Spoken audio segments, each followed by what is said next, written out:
दूसरी बात यह है, वहाँ पर जो नारकी हैं वो सारे के सारे मिथ्या दृष्टि ही हैं, ऐसा भी नहीं। सारे के सारे सम्यक दृष्टि ही हैं, ऐसा भी नहीं। कुछ सम्यक दृष्टि भी नारकी हैं और मिथ्या दृष्टि भी नारकी हैं। जो मिथ्या दृष्टि नारकी हैं उनको सम्यक को प्राप्त कराया जा रहा है देवों के द्वारा धर्म श्रवण के माध्यम से। यहाँ तक बात आ गई। अब चलिए धीरे से नीचे, तीसरे पृथ्वी के उपरांत नीचे की जो 4 पृथ्वी हैं जिनमें नारकियों का आवास वहाँ पर भी है, वहाँ पर भी मिथ्या दृष्टि नारकी भी है और सम्यक दृष्टि भी नारकी है, किंतु देवों का आवागमन तीसरे पृथ्वी तक ही होता है, उसके नीचे नहीं।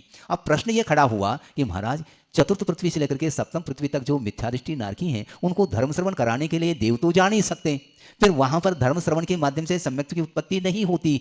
इसलिए उनकी जिज्ञासा यह है, पूर्व पक्ष बना करके आगमकार उत्तर दे रहे हैं कि शिष्य प्रश्न कर रहा है कि महाराज फिर चौथी पृथ्वी से नीचे रहने वाले जो मिथ्या दृष्टि नारकी हैं उनको धर्म श्रवण कराने वाले देव तो जाएंगे नहीं, वहां पर रहने वाली जो स्थानीय सम्यक दृष्टि नारकी हैं वे मिथ्या दृष्टि नारकियों को धर्म श्रवण करा करके सम्यक को उपलब्ध कराना चाहिए। ऐसी जिज्ञासा पूर्व पक्ष के रूप में रख करके उसका उत्तर दिया है। समझ में आ रहा है?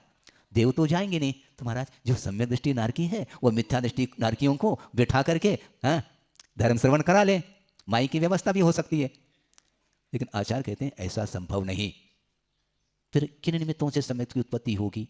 तो उत्तर दिया है जाति स्मरण के द्वारा और वेदनानुभव के माध्यम से सम्यक की उत्पत्ति होती है।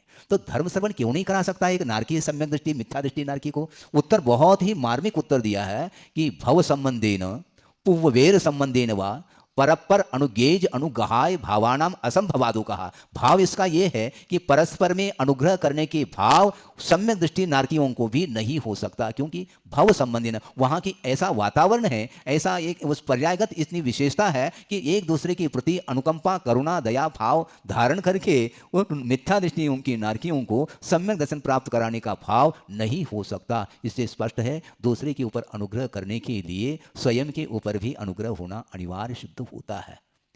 बहुत अच्छा कहा था आचार्य महाराज ने, बिना टीचर के बिना प्रोफेसर के विद्यार्थियों को छात्रों को पढ़ाया नहीं जा सकता। जो क्लास फेलो है वह एक दूसरे को पढ़ाने का अधिकार उनका नहीं, क्योंकि वह क्लास फेलो है, प्रभाव एक दूसरे के ऊपर नहीं पड़ सकता। इसी प्रकार जो सम्यक दृष्टि नारकी भी क्यों ना हो, मिथ्या दृष्टि नारकी के ऊपर अपना प्रभाव नहीं डाल सकते हैं। इससे स्पष्ट है एक दूसरे के कल्याण करने के लिए स्वयं को अपना आत्मकल्याण सर्वप्रथम करना अनिवार्य सिद्ध होता है। ज्ञान रखना अलग है, किंतु उस ज्ञान का प्रभाव दूसरे के ऊपर डालने के लिए स्वयं उस ज्ञान का सदुपयोग करते हुए अपने जीवन में चारित्र के लिए स्थान जो देता है उसी व्यक्ति का प्रभाव दूसरे के ऊपर पड़ सकता है और पड़ता है। इसलिए